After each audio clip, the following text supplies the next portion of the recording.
সিদ্দিক আকবর তিনি রাসূল করিম সাল্লাল্লাহু আলাইহি ওয়াসাল্লাম জীবদ্দশায় 17 ওয়াক্ত নামাজ পড়ার যিনি স্থান পেয়েছেন তিনি হলেন সিদ্দিক আকবর। সুবহানাল্লাহ বলেন। কয় ওয়াক্ত?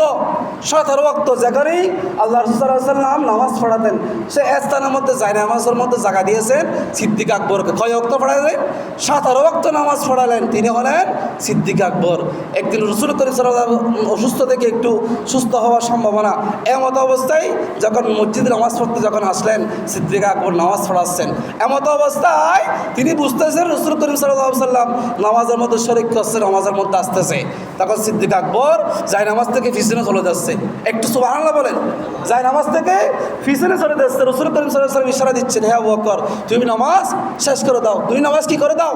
যায় নামাজে নামাজরত অবস্থায় নিয়ত বাঁধা অবস্থায় সিদ্দিক আকবর ইশারা দিলেন তুমি কি করে দাও? নামাজ চালিয়ে দাও। তখন আবু বকর সিদ্দিক তিনি যায় নামাজে দাঁড়াই নাই, তিনি তারপরে পিছনে চলে আসলেন। এসে রাসূল করিম সাল্লাল্লাহু আলাইহি ওয়াসাল্লামকে জাগায় দিলেন।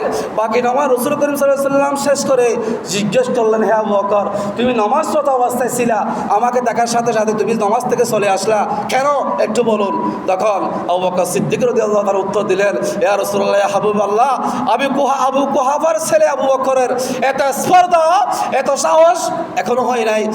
আপনি ইমামুল আম্বিয়া, আপনি কাবারও খাবা, সমস্ত ইমামুল মুরসালিন, আপনি সমস্ত নবী রাসূলের তিনি আপনি রাসূল, আপনার সামনে আমি আবু বকর ইমামতি করব, এত স্পর্ধা এত সাহস আমার হয় নাই। একটা আওয়াজ বলুন না।